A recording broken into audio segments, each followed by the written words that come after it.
And here we are again. It's Saturday, which must mean it's a day for live streaming. And I'm here with Mary. How are you, Mary? Good to see you. You are on mute right now. There she is. Hi, Mary.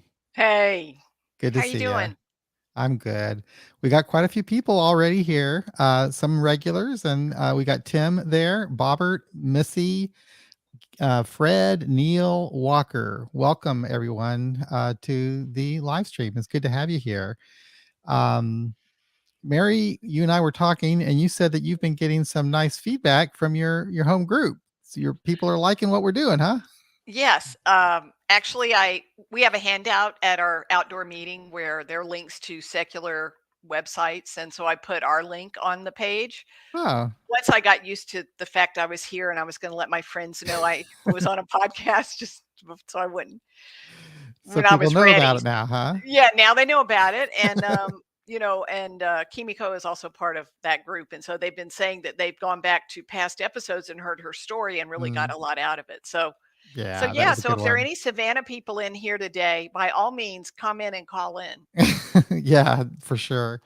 So today, our topic is going to be taken out of Beyond Belief, Agnostic Musings for 12-Step Life, which is where we always go to. If we don't have a guest, that's a great place to find topics. Mhm. And, I am calling this one self-care, but it doesn't necessarily have to be that. It can also be just unfinished business and different things that we can find from this reading. So I think what I'll do is I'll do a screen share and read it, and then we can have a discussion. So let me do the screen share now. And there we go. Perfect. There we are. And I don't know if you guys can see that well enough. If not, that's fine. But I'll just go ahead and read it.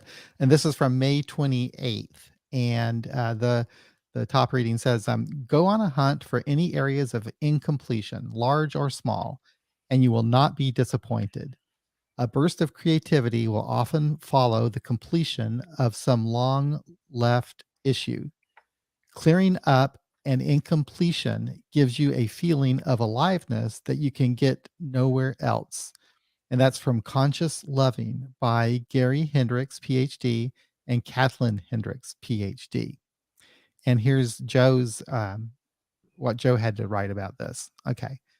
The 12 steps are a series of mental and emotional challenges. In rewiring our short circuited selves, we identify and meet our needs, break down walls, and clear away blockages. Inventories uncover faulty coping techniques, the hurt we felt, and the hurt we caused. Steps 6 and 7 are a time to be open to bursts of creativity. We have discovered areas of incompleteness. An opportunity exists now. What can we do to feel more alive? Step 8 explores our deeds and we revisit what it means to us to be accountable to others. Blame and shame have been triggers in our relationships. The way we saw our impact on others is often overstated or understated. Seeing all humans as incomplete and trying to see how we affect them through their eyes gives us both compassion and perspective. Some of us report that when we clear out the rationalizations and misperceptions we had about ourselves and the world, we unearth a host of feelings that have been repressed. These buried feelings are still very much alive. We persevere through the pain, seeking understanding instead of running and hiding. Do we need help? Maybe we seek out a therapist. Maybe we need to journal or talk to others. There's no shame or time limit. Keeping up appearances is not our priority. Renewal doesn't involve assigning blame, it's a way to understand more deeply. We ask the same question we would ask upon accepting we were in bad physical shape. What are we going to do about it? It is never too late to deal with our emotional incompleteness. A new freedom and a new happiness can be a reality, but with physical fitness, we have to accept certain, but as with physical fitness, we have to accept certain limitations and take some responsibility. How do I look at self help? Is it a chore, self indulgence, a preoccupation, or simply part of life? And that is the reading. I'm going to go ahead and stop sharing now. And there we go. And excellent as always. And he can write in like 2 paragraphs. So much, put so much in 2 paragraphs is unbelievable. What you Yeah. can pull from that. Mm. Um, I had maybe 2 hours of sleep last night for whatever reason. So I don't know how Oh, good John, my 2 hours is not maybe it wasn't good. maybe it wasn't that bad, but it feels like it. So Mary, why don't you share your thoughts on that? We'll Okay. just kind of get us going. Okay. Great. Well, first, I just wanted to say I'm Mary. I'm an alcoholic, and I'm a Mm, woman in recovery. And um, I'll just read steps 6 and 7 for anyone who kind of wants to hear it, like me. 6 in the secular version. We were ready to accept help in letting go of all our defects of character. I call them coping skills. 7 is with humility and openness sought to eliminate our shortcomings. So I think it's sort of like being ready to accept help and then being ready to commit to a different way, like a new freedom, a new happiness. We will know a new freedom, we'll know a new happiness. But as just like physical limitations, we have to honor those limitations. We can't start running a marathon when we first start. We have to do baby steps and walk. So it's the steps are sort of a way of uncovering patterns that we've had for a long time. And one way to do it is the steps, and they sort of all build on each other. And another way to do it is also becoming aware, and whatever self-care helps us to become more aware. And I think meditation is good for that. Mindfulness techniques are good for that. um, and then the questions at the end, how do I look at self-help? Is it a chore, self-indulgence, or a preoccupation, or simply part of life? I see it as a part of life. um, Self-help in my past used to look like taking a drink when I had uncomfortable feelings, or I was uncomfortable in my body, or uncomfortable around a group of people. That's what self-care was like. It came out of a bottle, and I drank it, and then I felt better, and everything was calm, and it calmed down the voices in my head and all the self-condemnation. That was my self-care go-to, and it had horrible consequences over time. And so I had to learn what self-care can be for me, and it's a process I think that's lifelong, and it changes over time. Every couple months I'll learn something new, something that doesn't work anymore, something that works better, and I'm always open to being a seeker to find better ways of self-care. And then once you see what works for you, it's really a matter of doing it, isn't it? yeah. So it's like you might know what to do, but are you really doing it? And So there's so many ways that the steps in this reading it says the 12 steps are a series of mental and emotional challenges in rewiring our short-circuited selves. Um, an opportunity exists now. What can we do to feel more alive? And I think I always ask people, like when I'm helping them through the steps, is there room for more joy and peace in your life? And most people say yes, because it's sort of like the spirit that I like to come in with to Mhm. do any sort of emotional or mental challenge is, are you ready for more joy and peace or happiness or fun or more space in yourself, and less fences and less barriers to joy and peace? And so it's sort of like looking at what the barriers are. And that kind of starts once we put down the bottle or put down the addiction. Then we have all these things come out of the woodwork that we were using or drinking or whatever our process addiction was to not feel the uncomfortableness. And I still, to this day, I'm a human being. I don't think we ever get rid of uncomfortableness. Um, I think we get better at learning what to do about it. and how to handle it within our bodies and our minds. And I think the community of people in recovery talking about it is one way. And also, the way I deal with it now is that I either call someone and talk about it, or I just tell myself, this is a feeling, it will go away. And yes, you are uncomfortable. And wow, look how uncomfortable you are.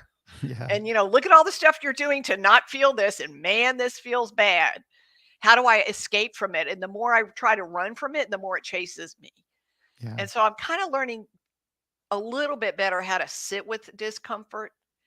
And usually it involves that someone's wrong and I'm right, or that I feel justified in how I'm feeling. But really, it just boils down to learning to let it go.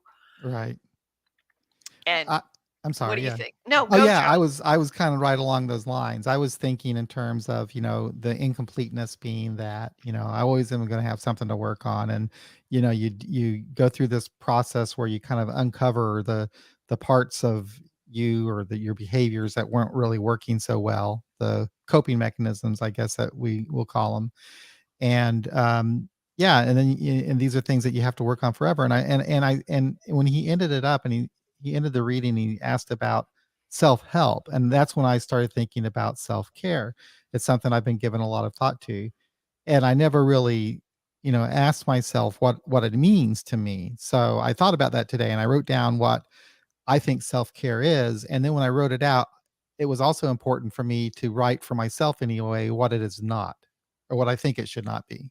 So this is what I wrote down this morning. I said, self-care, I think that it's a deliberate effort to undertake activities that will promote my mental, physical, and emotional well-being. So it just means deliberate actions that I will take to be a healthier, happier human being, I suppose. But what it is not. This was really important for me Yeah, I'm because interested in that. yeah, because a lot of times I think I can do things that I might call self-care that not might just be a way of not dealing with life. And this is what I wrote. Self-care, what self-care is not. It is not necessarily avoiding problems or uncomfortable situations. Life requires spending some time thinking about how to navigate difficult situations. So, kind of like what you were saying about having to sit with that discomfort.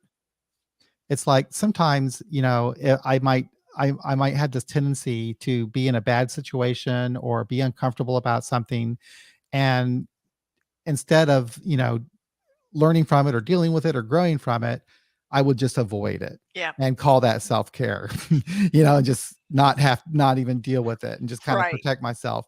Yes. And there is a fine line, I guess, between, setting up some boundaries and protecting yourself, and not letting people encroach upon that. And also, maybe venturing outside your comfort level a little bit just to grow as a human being, and also just to solve problems, to think about things like, you know, um, sometimes, I think that I could put too much pressure on myself not to worry about things. But sometimes you do have to worry about things because, there's a reason that we have to think things through. I mean, we have problems that come up in life, and sometimes those problems can be worrisome. That doesn't mean I want to dwell on the problem so much, but I do need to think about what's going on so that I can maybe take the action for a solution. So that's Yeah. what I was thinking. It's all about balance for me. Yes. The most difficult thing in my life, and that that they should put that on my tombstone when I die. Okay, wait, I'm gonna He write sought it for down. What do you want he, it to say? he never found balance. Like, no, he's balanced now, or something like that. He went I to the don't know. land of balance. Yes, he's finally balanced or whatever. I don't know. I mean, I mean, do you really think it's possible as a human being to be balanced? Like, how Probably long does it not. last? Like 3 seconds? Or like, Probably not. how do you how would you measure it? Yeah, I know. I was see, and that's where self care always comes in for me, and it's always time. It's time that I either overcommit to things or I'm not budgeting my time correctly, and I start getting stressed out, and then I start retreating. That's my constant battle. So I did take some steps to correct that. And because I can do that, most of my stuff comes from the stuff I do here, the podcast and so forth. So I do have a calendar set up where I just block out time. And like I think it was last week. I was very stressed out because I had like 3 interviews in 1 week. I had a couple of books to read, and it was just stupid. It was too much to do in 1 week. Yes. And so I just went ahead and reached out to some people and said, "Hey, listen, can we move this out, move this down?" So then I got things spaced out a little bit and it just took the pressure off. But then I thought, I need to stop this from happening. So I fixed my calendar now so that I'm only going to do one interview a week and this live stream. That's all I That's can really handle. good. And I also realized that when it comes to if I book an author, read the book first before I ever book the time, because I'll just say, "Oh yeah, we'll do it on such and such date," and then I have to For spend an 3 entire nights, day. you're Yeah, yes, yeah. yeah. So John, those anyway, are really, really, really good self-care things that you figured out. yeah, And it yeah. was Thank kinda you. like saying no and not Yeah, overcommitting.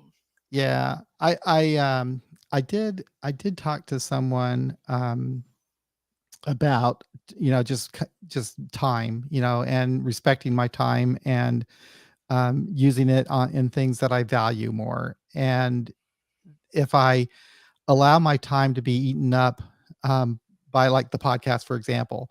Um, Although the podcast is good for me and I like it and I enjoy it, there are other things in my life I need to spend time on too. Mhm. So I just need to respect those other things that I value Yeah. and not let something else crowd those out.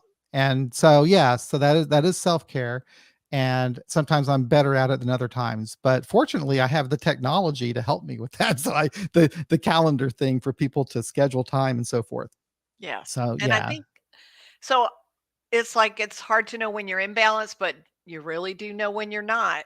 Hmm. I mean, that's a way to figure out whether I need to get more self-care is when I'm feeling edgy or overwhelmed or like way overcommitted or um, being out there in the world taking care of other people too much and not enough alone time taking care of myself. I those are signals for me that I what do I need to do for self-care right now? Yep. Yeah. And the old halt thing, hungry, angry, lonely, tired. So Yes, like right absolutely. now, I know I need a nap. I definitely Yeah. need a nap. After Yep. this live stream, I'm gonna take a Yeah. nap. That will Good. help me a lot. But yeah, and then I was thinking about, I think it was last week I posted this little video I did about a pamphlet that SAMHSA put out, the Substance Abuse and Mental Health Services Administration, and they put out this pamphlet about what recovery is and the principles of recovery. And in there it talked about recovery being holistic and Mhm. taking care of every part of you, physically, mentally, emotionally. And so I was thinking about that too. And I'm doing a lot of good things mentally to do things mentally and challenge myself mentally, and physically doing doctor appointments, dental appointments, Mhm. and getting some minimum amount of exercise at least. The emotional part is where there needs where I have to pay attention. That's the stuff where, if I have a feeling that comes up, that I have to figure out, you know, why am I reacting this way? Is this is the right way to react and that kind of thing. But that's the biggest part of those 3 areas that I need to work on the most. There's some comments here. Here comes Jackie.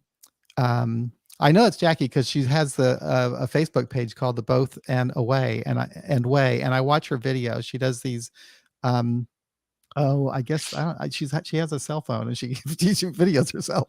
Anyway, she says, "I am building this coaching retreat business to help others learn self care, but building a business is a grind, so it's important for Mhm. me to care for self."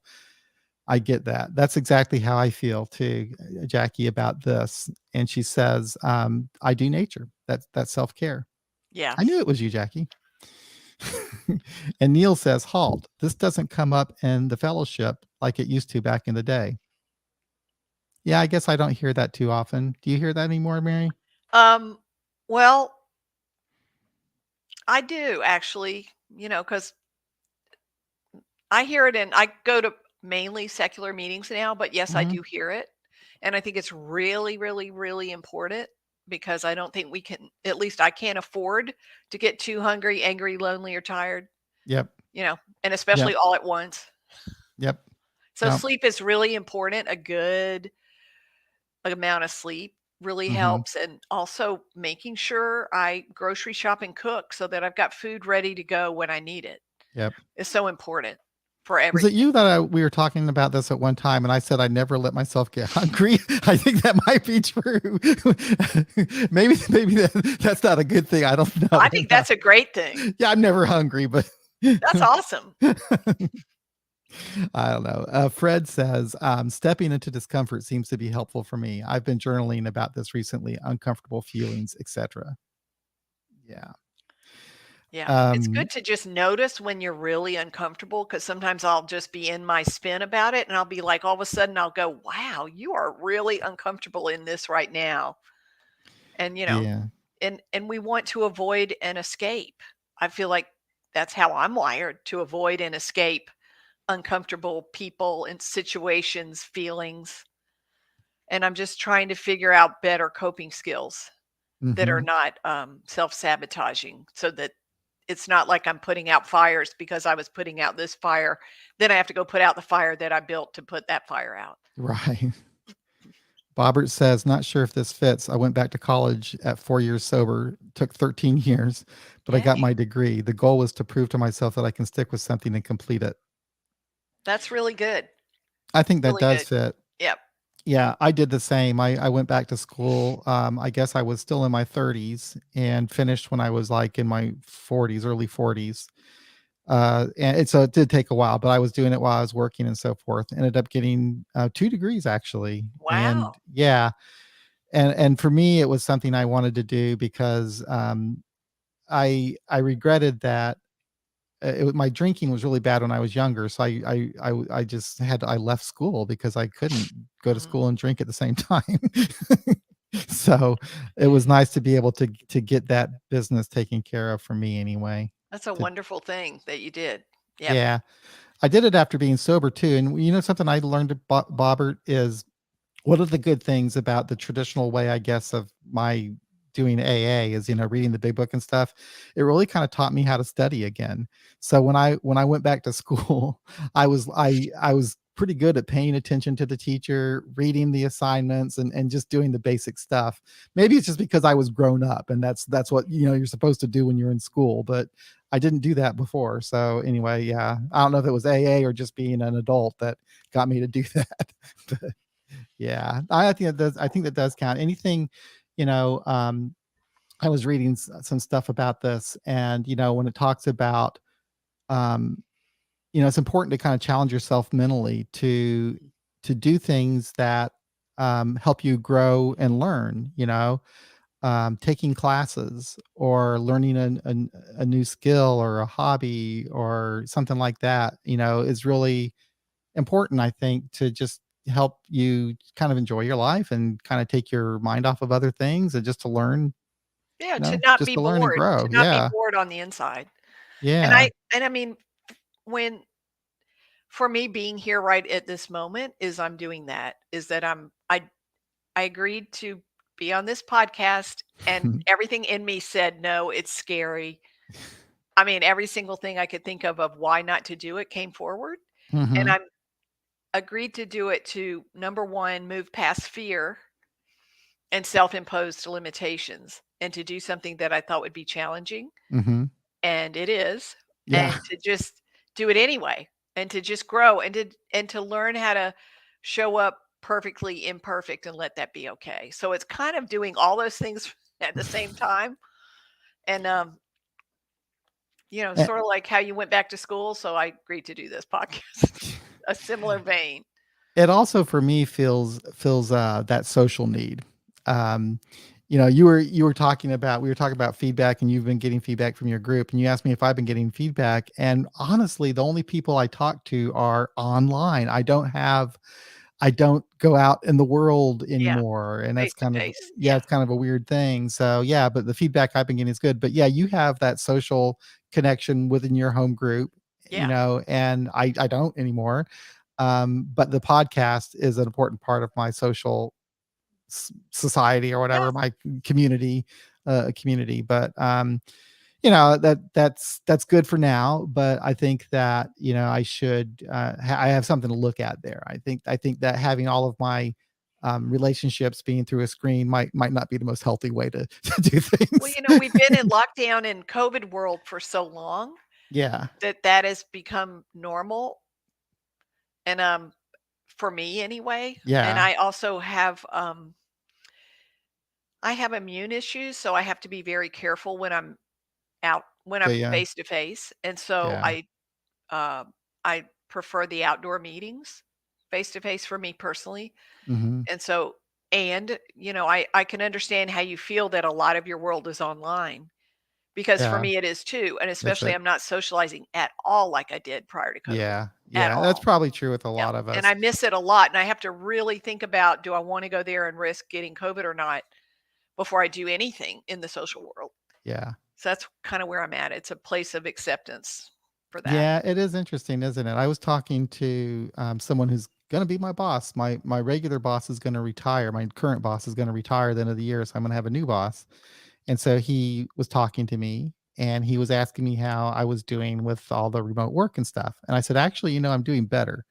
Then and I'm more connected with my team. And I explained. I said, my personality is basically more geared towards the introverted side. I'm more introverted than extroverted. So it's easier for me to have conversations with my team individually, one on one, on Teams, on video. Whereas if I'm actually in the office, I'm not as comfortable just walking up to them at their desk or visiting with them, at the water cooler or whatever, like some people like to say they do. So I was never that type of person. So I told him, so in that sense, it was really good for me to be working remotely. But on the other hand, it wasn't good because it wasn't putting me in those social situations where I had to face my discomfort and overcome Yeah. it. Yep. You know, Yep. I had to sit in a meeting and learn how to speak up, and stuff like that. So there's a trade-off there, and it was easy for me to, as a more introverted person, just to say, okay, yeah, I can do this social distancing thing pretty well. Yeah. Yeah, you're really good at the whole tech world. I Yeah. am not comfortable in the tech world at all. Hmm. And I actually went back to college too, because I didn't graduate when on the normal time frame. Uh-huh. And this was years ago. And I was so technically not with it that I couldn't even do the papers and the assignment. I just found it was just too overwhelming for me technically, even though I loved the classroom and the learning and the studying and the subject matter. I just couldn't keep up technically. So that's kind of where I left it. Hmm. So I really admire you for going back and doing that. It's awesome. Oh, well, thank you. Thank you. Yeah, I got lucky, I guess. I don't know why, but the technology thing, I just happened to be, you know, at the age where we went from, I was working in an Longhand. office. Yeah. Yeah, they took away my typewriter one day, and and Wow. and they gave me a computer, and I was like, I didn't. It was weird, But so from there, I learned to, and I loved it. But yeah, yeah. You thank you very much, Mary, for saying that. Well, you're really good at it. It's a great skill to have. Well, thank you. But Fred is saying self care seems to be really tied to self worth for me. I'm worth taking care of? Do I really believe this? Yeah, I was thinking about that too. I was making some notes here a little bit before we got on, and part of the emotional self care is self esteem.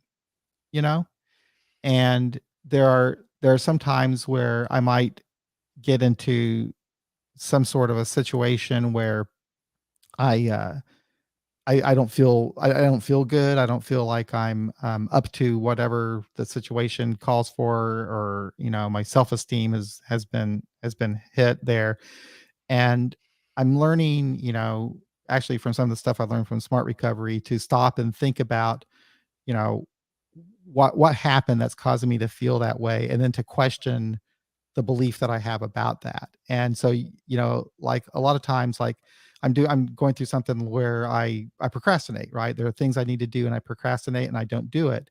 And when I go through that, I feel a lot of guilt, and I feel a lower sense of self-esteem, like I'm letting people down, like, I'm a bad person, that kind of thing.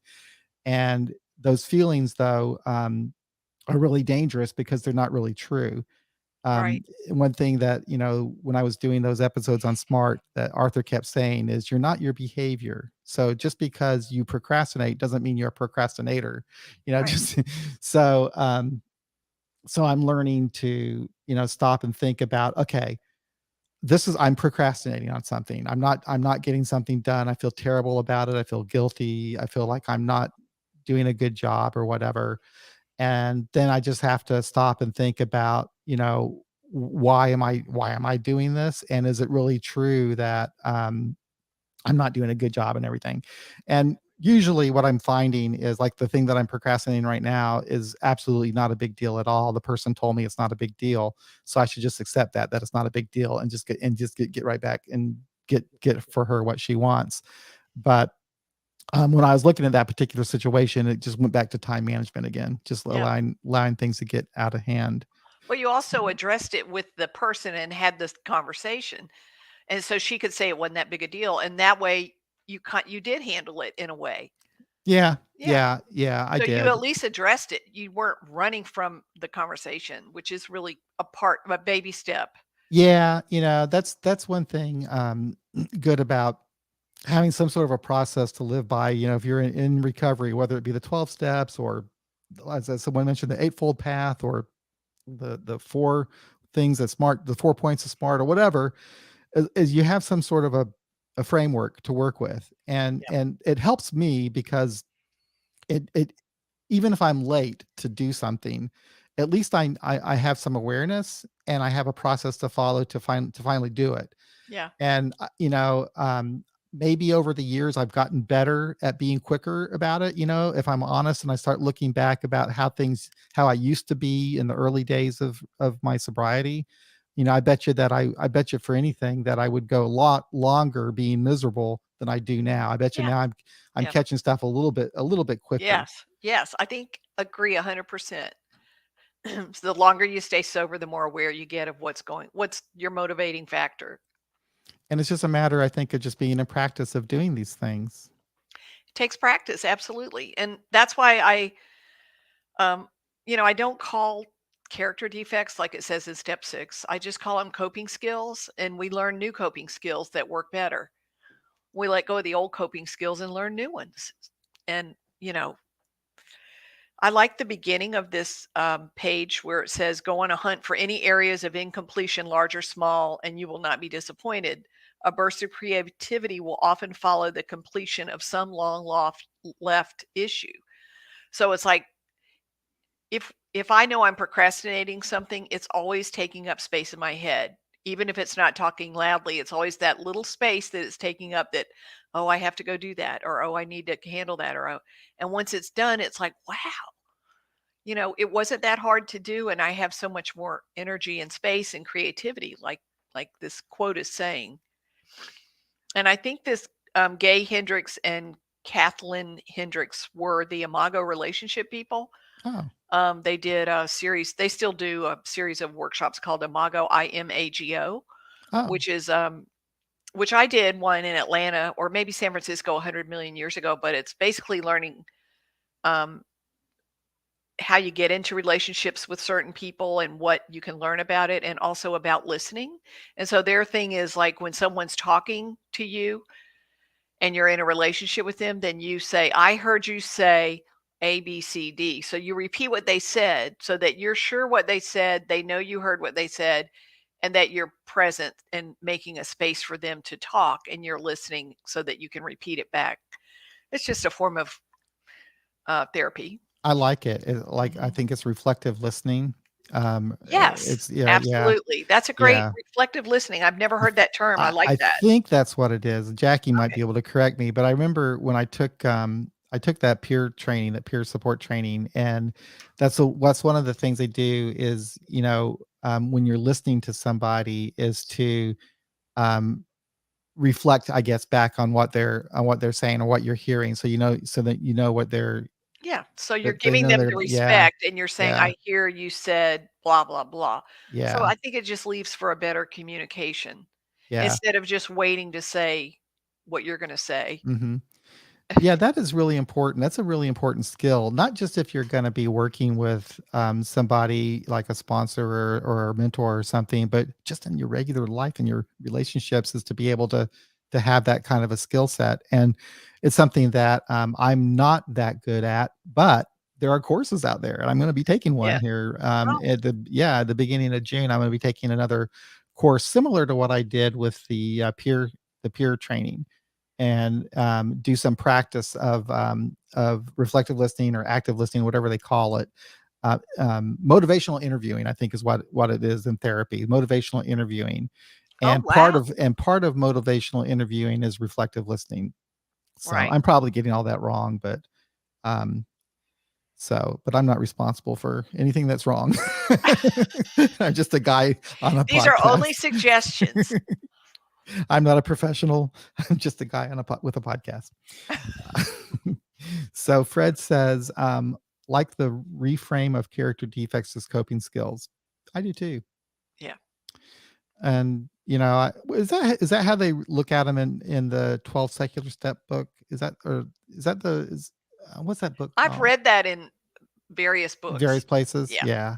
Yeah, I've Yeah. never liked the term character defects ever because I think it alludes to the fact that there's a perfection, a standard of perfection somewhere, and somehow your character is defective.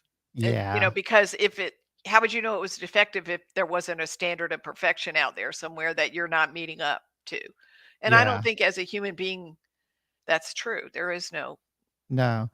You know, standard of perfection. when they wrote that, it must not to everybody must have agreed that those were not offensive words or Oh bothersome yeah, words in any right. way, but for some reason now they certainly are. I mean, Oh even yeah, when I first saw them, I thought so, but in 1939, for the people that were involved in the Oxford group, it was probably like a regular thing, oh yeah. not a big deal. Or But they might have yeah, called them sins back in the or day. sins, yeah. I bet you they used to. I bet when they were in the Oxford group, that's what they called them, and then they Right. toned it down and called them character Yeah. defects.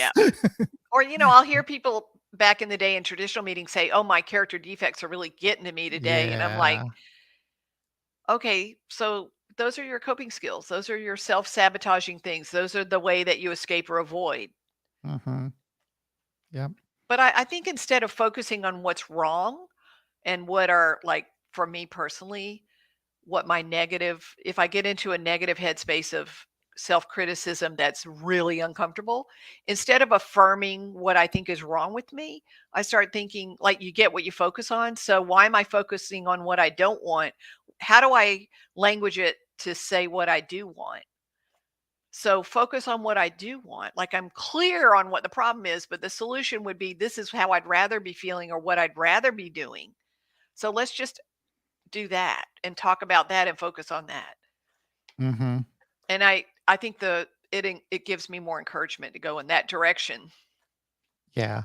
Yeah, I like that too, and that's kind of I think that's kinda like what Jeffrey Munn was talking about. He taking a Yeah, he was. more of a Yeah. positive approach to it, like, don't think about, your character defects or you've done something bad that you need to remove that and, get that, expel Right. that, whatever, but just think about how you like to do things differently and do Yeah. that, do the Exactly. thing Do you the wanna thing do. you want to do and what Yes. you would rather do better. Yeah, yeah, Yeah. And yeah. but also embrace the part that it's doing it the other way. Right. Because it's just like try not to think of an elephant, you're going to think of an elephant. So try not to think of all your negativity and that's what you're going to think of. Or if I get an uncomfortable thought loop going, Mhm. if I tell myself we're not going to think about that, well, of course Yeah, I'm going to think about that. That's sort yeah, of how anxiety happens is you get stuck on a thought, at least for me personally. yeah.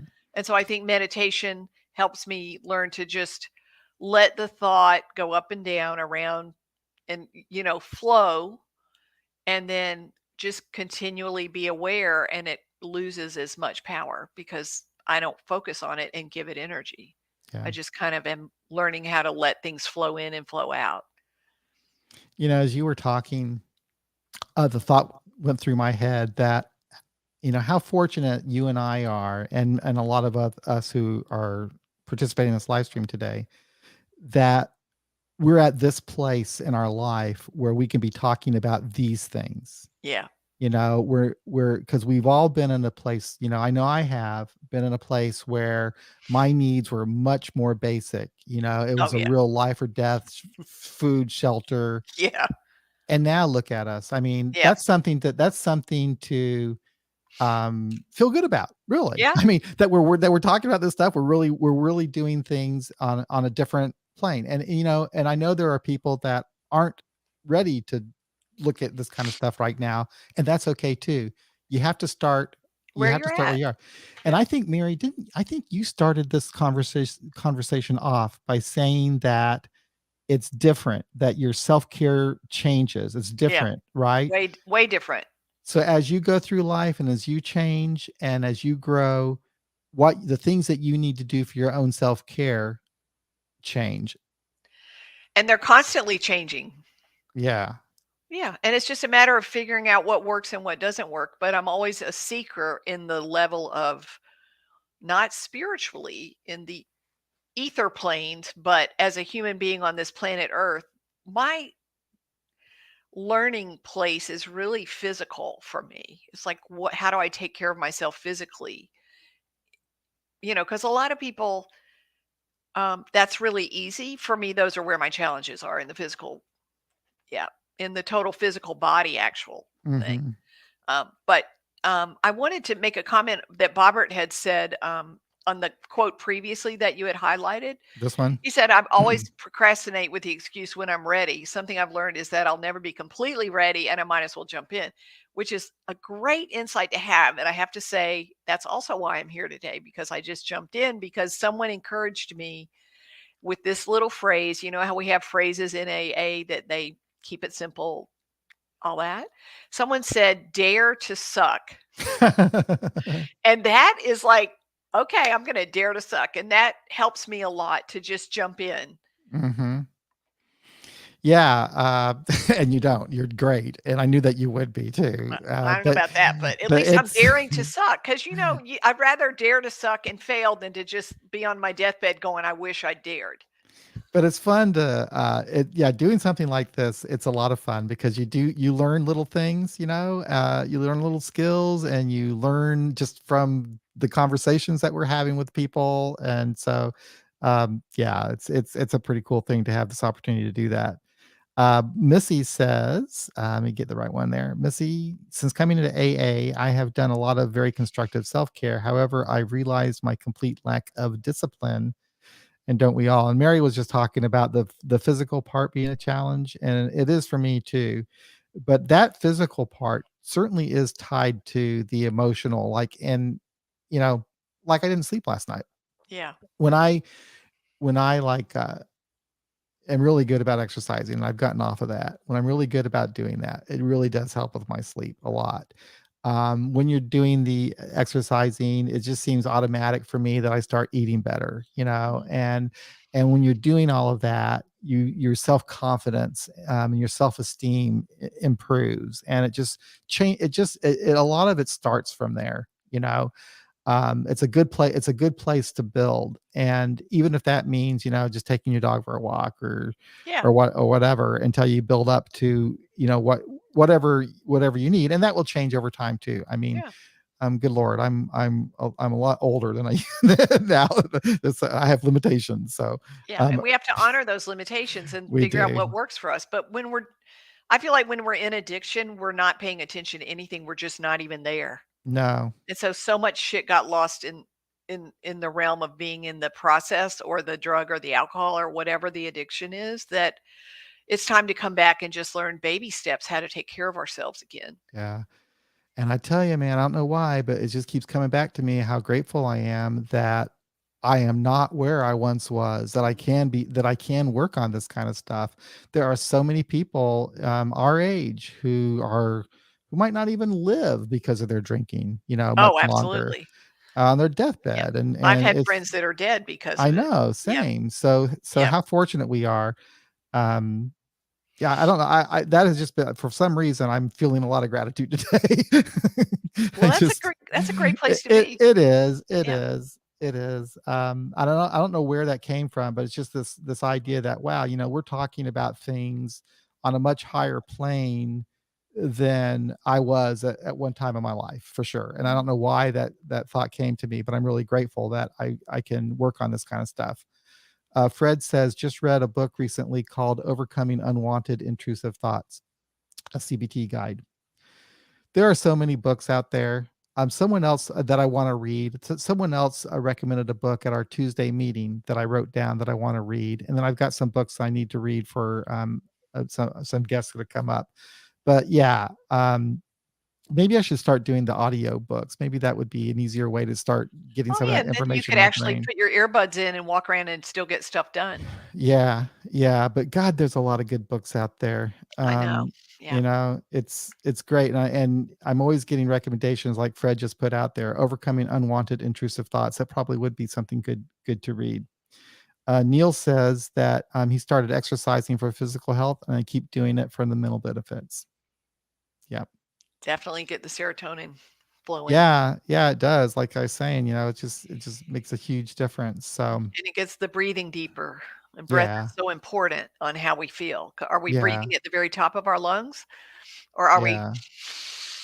breathing deeply Hmm. and exhaling deeply? I've And noticed that my thought loops change based on how I'm breathing. yeah. Mhm. And I know Jackie, when she does her videos, she's always walking. She's like on a trail or something, and she's got her phone and she's walking around talking. So it must be, if she's doing it, it must be good. Fred says, appreciate the reminder about gratitude. Yeah, just, I don't know why, Fred. It just kind of has hit me today for some reason. Bobbert, going back to the beginning of sobriety, just getting my teeth fixed was a major accomplishment. Oh boy. Yes, true. Yeah, yeah, same here too. Going back to going back to the dentist was a big deal.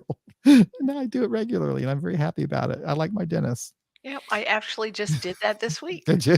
Yeah, and it turned Yeah. out great and better than I Yeah. thought. Yeah, they've come a long way with dentistry. So if you're out there and you're afraid to go to the dentist and maybe it's been a long time since you've been, they've really improved a lot. So They don't worry. have, and, Don't. this is the first time I actually listened to music while I had in my ear pods because I don't like the sounds in the dentist office, Uh-huh. and so I had the music blasting, and they also had a video screen, so I was not even there, and it made it so much easier. Oh yeah. I was listening to Beatles music the whole time, and it really took the stress level down tremendously. Yeah. I swear to God, when I was a kid in the 60s and 70s, they had, I mean, those dental instruments were so loud and it seems like they were gigantic and Yep. enormous and it was just horrible, but it's not that way anymore. Or maybe it's just like I was saying earlier, maybe I just grew up. I don't know. Maybe it's a little bit of both. Maybe it's a little bit of both. But what else Was did Joe? anybody out there that wants to call in? I would love to talk to Yeah, somebody. we got our number going there. It's 844-899-8278. 844-899-8278. Yep, we don't get that many callers, but when we do, I really enjoy it. It's a lot of fun, and it's nice to be able to actually talk to somebody and instead of texting. I'm going to go through some of what Joe wrote here. Some of us report that when we clear out rationalizations and misperceptions we had about ourselves and the world, we unearth a host of feelings that have been repressed. Yes. Misperceptions that we've had about ourselves and the world, something that I'm still doing all the time, always having misperceptions about myself and the world. Yes. So, Well, it's hard to know how the world sees you. I mean, wouldn't it be great to see ourselves the way the world sees us? You know, it, you yeah. know, And I'm always my worst critic anyway. yeah, Um, I think that's true for all of us. yeah. And we Yeah. criticize ourselves in ways that we would never talk to someone else. Mhm. There's a lot of talk about dentistry. I remember when they used to use their feet to pump the drill. Oh my god. I don't remember that. I don't think I remember that. That would be really, really frightening. So, but, oh yeah, it's a good thing that we live in this day and age, and because if you have to go to the dentist, it's, a lot better. So I wanted to say another way I've learned to take care of myself was this week. In this couple of months, it's been intense stories on social media and the Oh, news yeah. of the world. And so the way I take care of myself is that I can't watch it. I've learned that I can cannot avoid seeing headlines, but I can determine how much time I'm going to sit glued to the TV or social media and watch the stories about what has happened in the news. And Yeah. what happens in the news, I just can't personally handle it emotionally. It's too much of a shock to my system. So I'm getting better at learning where I can and cannot go with things. And so I have to protect myself. Yeah. And that's what I'm doing. I'm just not going there with the news. And if I want to, it's for me, it's a place of feeling hopeless and helpless. And so I think about what can I do, and maybe I can contribute in other ways to be a solution. And I protect myself personally. Yeah. That's what I do for self care. Yeah, we've had 2 mass shootings in, a matter of what, a week. Each one was like a week apart. There's a racist, mass shooting in, Philadelphia area, right? And then these children that just got In slaughtered Texas, in right? Texas. And in Buffalo, Yeah, but it was Buffalo. I'm sorry, yeah. Buffalo. Yeah. And then we So have the Ukrainian war going on. And yeah, so so all all of of the those, yeah. I There's a lot of collector, but you know what gets me about it is, um, just how divided everybody is, and it's like, there isn't an accepted, I don't know, there aren't facts that are accepted by everyone, right. That's true. and there should be that there are facts that matter, but that we live in a world where facts don't matter, and that's what really bothers me, a lot. And you're right. What I do, I know what's going on, and I've listened to the coverage, and I allowed myself to, cry when I needed to. Um, but there needs to be a valve where you can just kind of shut it off a little bit, and not, otherwise you just can't move. I mean, Yeah. you can't do anything because Mhm. it's so painful. It So is. It is. And I was at an actual face to face meeting this week where um, there were a lot of teachers in the room, and there was a lot of the whole meeting evolved into talking about what had happened at the shooting, and I just couldn't even address it. I just can't go there personally, and I don't need to go there, and I don't need to talk to other people about it. I mean, I understand the grief and the anger and the helplessness and the hopelessness, and I can't take that on in a big way personally for very long for my own self-care. And I give you permission t- to also feel that way. yeah, you know, I don't know. Maybe the world has always been this way, but it just seems like there's so much more, um, traumatic events taking place now than I ever remember in my life, and it's like, um, they're to such a degree that they even spill over into AA meetings. You have to talk about them Right.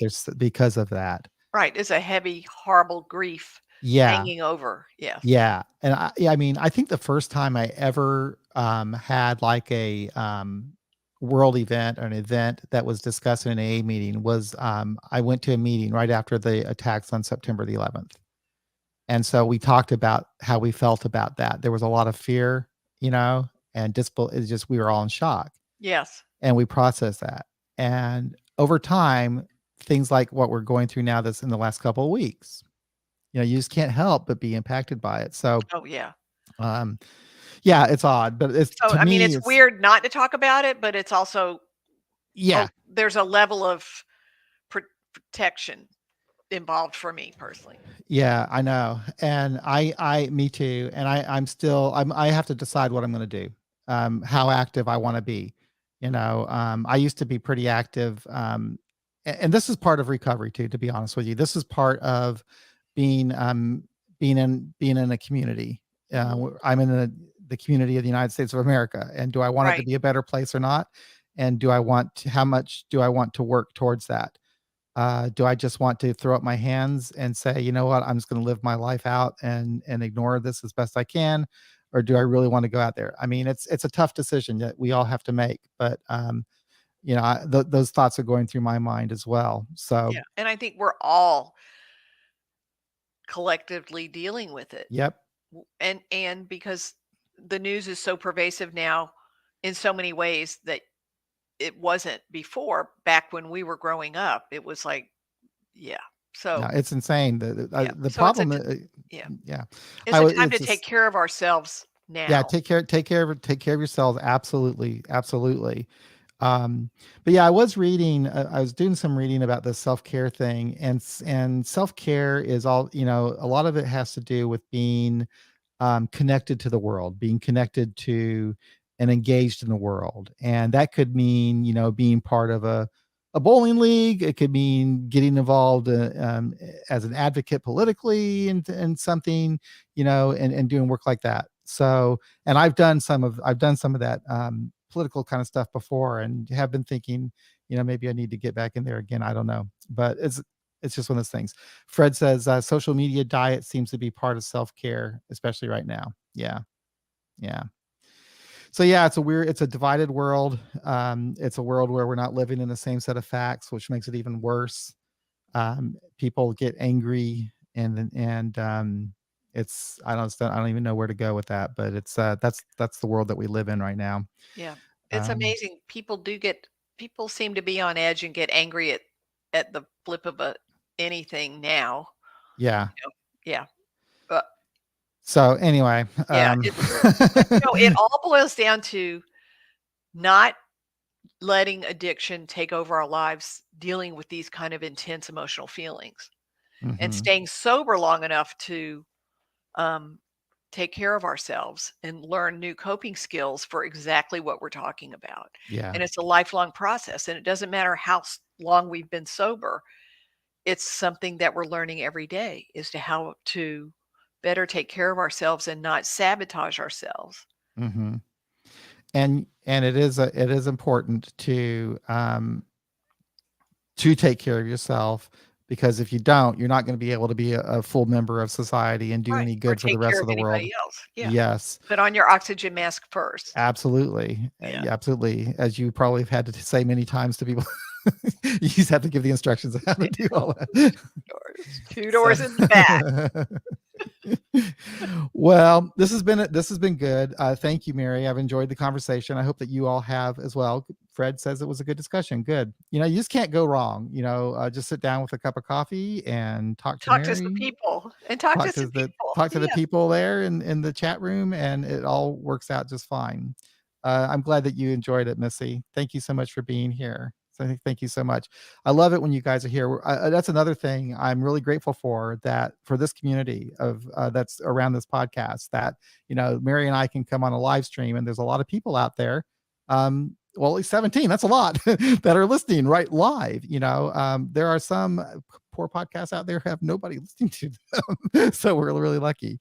Gillian, Gillian, Hey, hey, hey, Ireland. all the way from Ireland. This week's discussion is excellent. Oh, I'm glad you liked it. Thank you, Gillian. So I guess with that, let's go ahead. Oh yeah, so I'm going to invite a guest for next week, and hopefully we can have a guest. And if not, we'll have another topic. But I'll be putting out a calendar for I'll put out a calendar for the live stream, so that if anybody wants to be a guest on specifically on the live stream, you can book a time on the calendar, and that way Mary and I will know, good, we got a guest for the live stream coming up next week or whatever. And if we don't, then we will do a topic. So I'll put that out here. Oh, we gotta have a caller. I'll take this one call before we end. And hello, Stuart, Florida. Hey, Al. John. Hey, Al. Hey, thanks. Hey, John, Mary. Uh, just a quick quote from the good old the inspirational atheist.